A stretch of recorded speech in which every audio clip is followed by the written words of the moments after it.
This episode is brought to you by Hasa.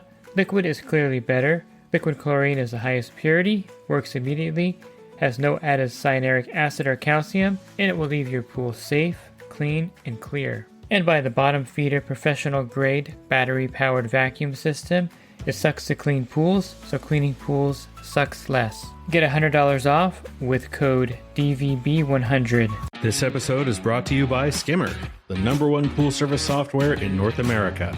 With Skimmer, you can streamline your schedule, grow your revenue, and keep your customers coming back with 5-star service. Whether you're a one-person operation or an established team, Skimmer is your partner in success. Visit getskimmer.com/poolguy to try Skimmer for free for 30 days.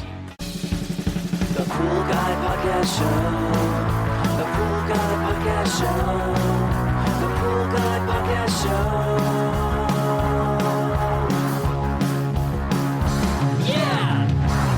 Hi, welcome to the Pool Guy Podcast Show. In this episode, I'm going to talk to you about some common filter issues.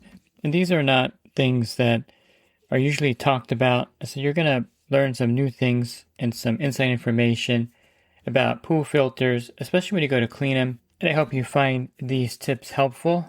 Are you a pool service pro looking to take your business to the next level? Join the Pool Guy Coaching Program. Get expert advice, business tips, exclusive content, and get direct support. For me, I'm a 35-year veteran in the industry. Whether you're starting out or scaling up, I've got the tools to help you succeed. Learn more at swimmingpoollearning.com. Here in my service area, we deal a lot with the full-size D filters and the quad-type cartridge filters, which are the 4 cartridge filters in the tank. Now, every area is a little different. You may be in a service area where you deal primarily with sand filters, or you may be in an area where you deal with single cartridge filters.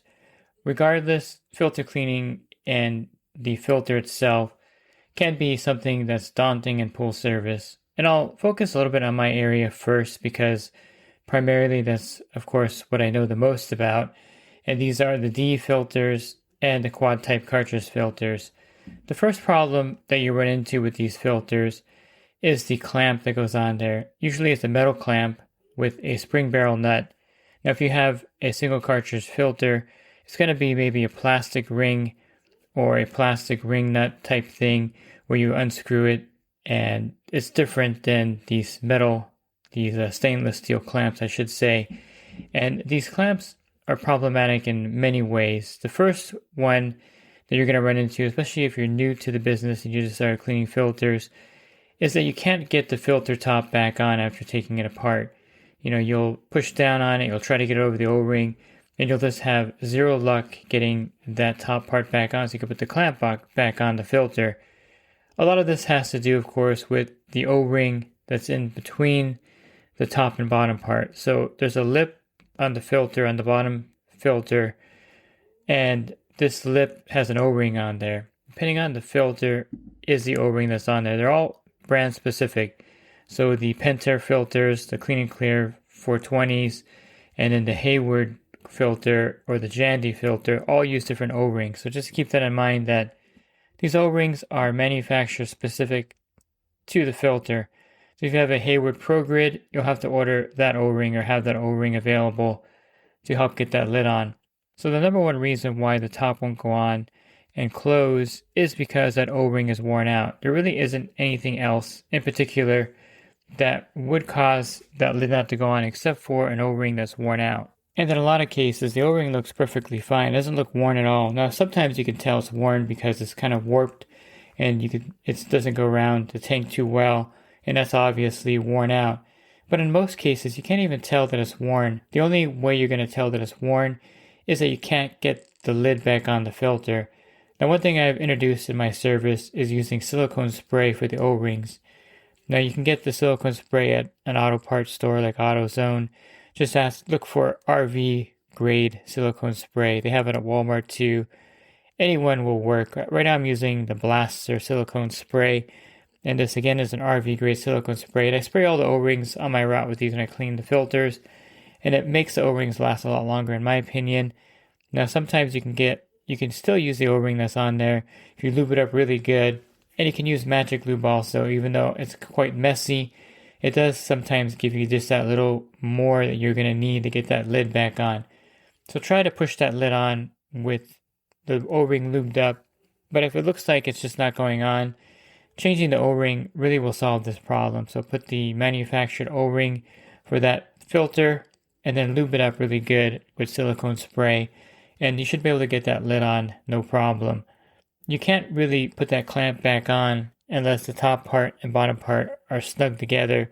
Don't even waste your time trying to, but sometimes you can actually pull the top down with the clamp. So what I do sometimes if I'm having trouble getting it on, even with a new O-ring, sometimes it's tough.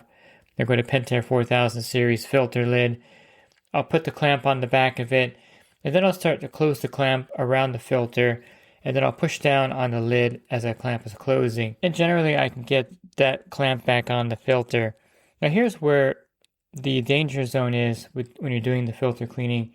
This part where you're putting the clamp back on is actually the part on the filter. If you look at the little label there, and it shows like the filter lid blowing off and like killing the stick figure that's on there. This is the most dangerous part of the filter cleaning. When you're getting that clamp back on, if this filter were to turn on, that lid could blow off and really cause serious injury to you. So there are a few things to prevent this from ever happening, and I've given this tip before. The thing that I recommend you tell your employees and you do yourself is that when you go to clean a filter, take the pump lid off the pump. That way, if the pool were to come back on for some reason, let's say that the timer had a malfunction and it started up, or if you forgot to turn off the automatic timer, or the employee forgot to turn off the breaker, the filter will not fill up with water because the pump lid is off the pump. And so this would be my number one safety mechanism for you, is that whenever you're doing a filter cleaning, go ahead and take the pump lid off as well. And this simple little tip could save your life or save the life of your employee, so I highly recommend doing this. And something that also happens when you're trying to get the clamp on is that you can't get the spring barrel nut over the threaded part of the clamp. And this happens sometimes. It just depends on the filter, really. And sometimes you're struggling to get that back on. What I like to do is I'll take off the spring part of it, and I'll just use the exposed nut, and then I will put it on the clamp, and then I'll tighten that part until I get a good portion of it so I can get the washer on and put the spring part on. So basically you'll take it apart, take the washer off, don't use the washer I should say, then you'll take the spring off and just tighten the clamp up without that for now. Once you have some slack, then you could put the washer back on, then you could put the spring back in, and then you can tighten it up pretty easily. So that's the method I use when I can't really get that little threaded part a little more slack. I'll just do that trick and it works highly effectively. Once in a while you'll try to thread in the nut, spring barrel nut, onto the threaded part of the clamp, and you're not going to get it to move much, and you'll see metal shards coming off of it. And what happened is that means that whoever serviced it prior cross-threaded that part. Unfortunately, there's not a really great solution for this except replacing the clamp itself. You may be able to get the spring barrel nut back on with a lot of effort, but then when you go to get it off again later, it's going to be a mess. I would suggest not even trying to put it back on if you notice that it's not going on easily. And as you're putting it on, it's just really, really tough, and you see shards of metal again. It's just cross-threaded. One way to prevent this is to always carry a tube of Magic Lube with you. And I actually dip that threaded part into the Magic Lube as far as it'll go. It actually fits right into the Magic Lube tip, or the opening of the Magic Lube. And you can pull it out and there'll be a lot of lube on there. So that's a little thing that I do. If you lube those up all the time, chances are it's going to extend the life of that nut and it's not going to cross-thread it. And one reason why it gets cross-threaded a lot is because it's not lubed up. So that's one thing people forget to do, is lube up that threaded part of the clamp. Once you have it back on and you're tightening it, I definitely like using the multi-torque socket set. They make them for every filter type. So if you get a good power drill, I like the Home Depot rigid drills. Get a good cordless drill with a lot of torque, and then use the multi-torque to put the spring barrel nut back on. Once you get it on there to where it's not moving anymore, you've drilled it, and it stops. I give the drill like 3 or 4 spins if you have room to do this. and that gets it on there really tight. You also want to carry a rubber mallet, and once you get it where you think is really tight, tap around that clamp with a rubber mallet, and you'll have some more slack usually. And at that point, tighten it a little bit more by spinning the drill with the multi-torque on there, socket on there, and this will be on super tight. You want to have no gaps in that spring. If you look at the clamp itself, it has a guide on there, and you should have no gaps in that spring. Otherwise, it could potentially cause that filter top to blow off.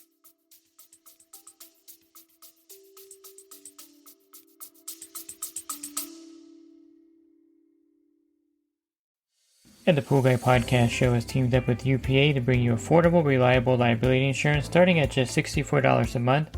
Get up to $2 million in coverage, and the members of my coaching group get an even lower rate. Protect your business and your peace of mind. Sign up with UPA today by clicking the link in the podcast description.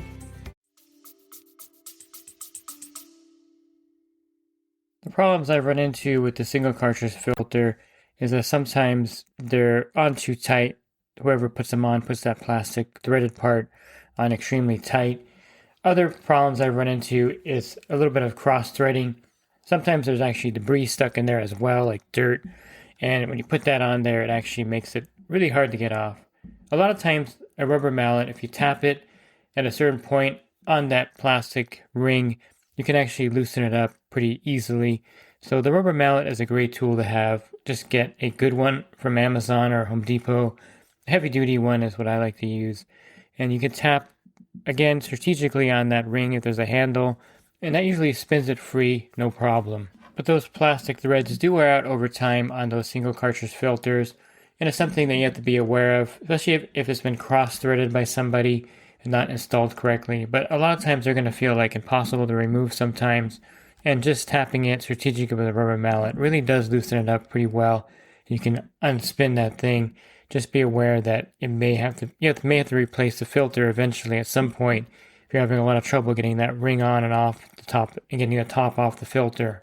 Have you ever cleaned an old fiberglass filter and then your arms start to itch after and they start to turn red?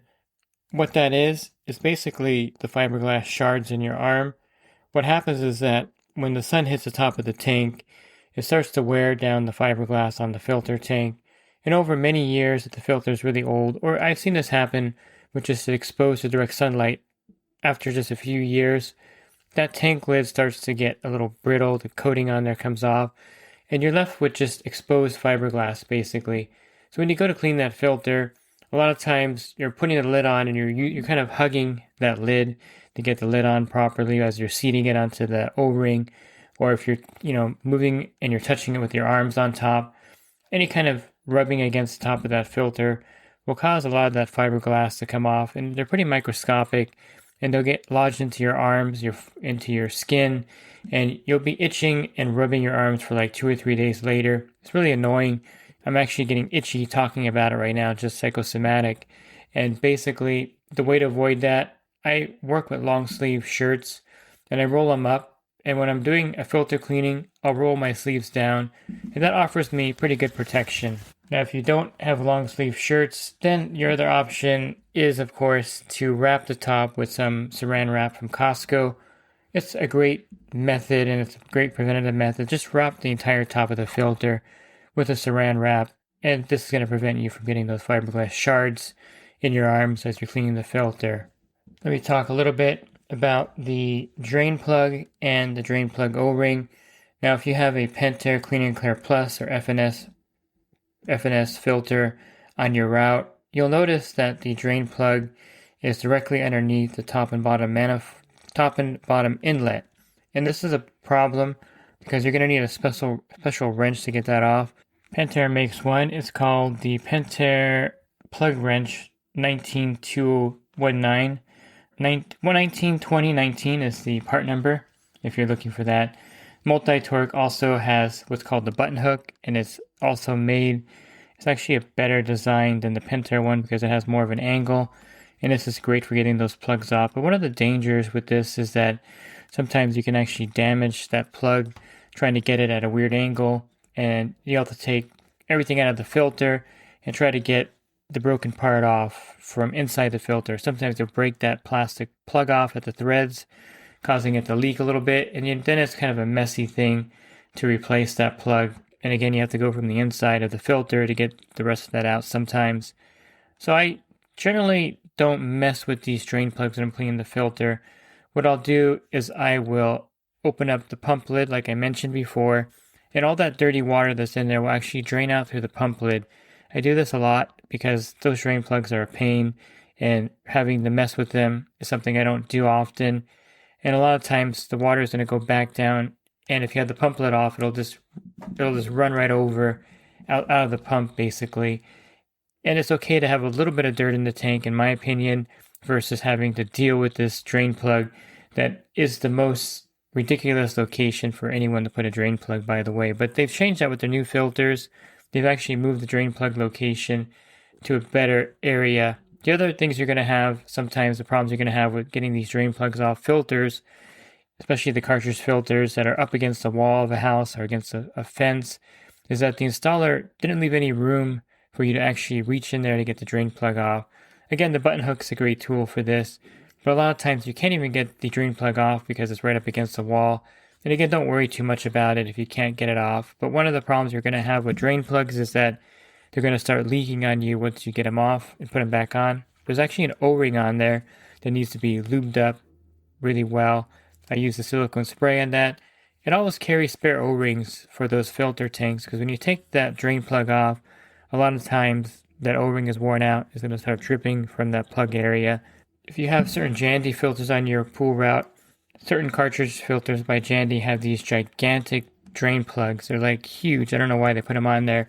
But you have to use like a large pair of channel locks to get them off and on. I ran into some of these before and I thought they're pretty ridiculous. Of course, they drain the filter like within like 10 seconds, but they're kind of ridiculously sized drain plugs on those filters. But just keep in mind that whenever you remove a drain plug on a cartridge filter, there's a potential for it leaking.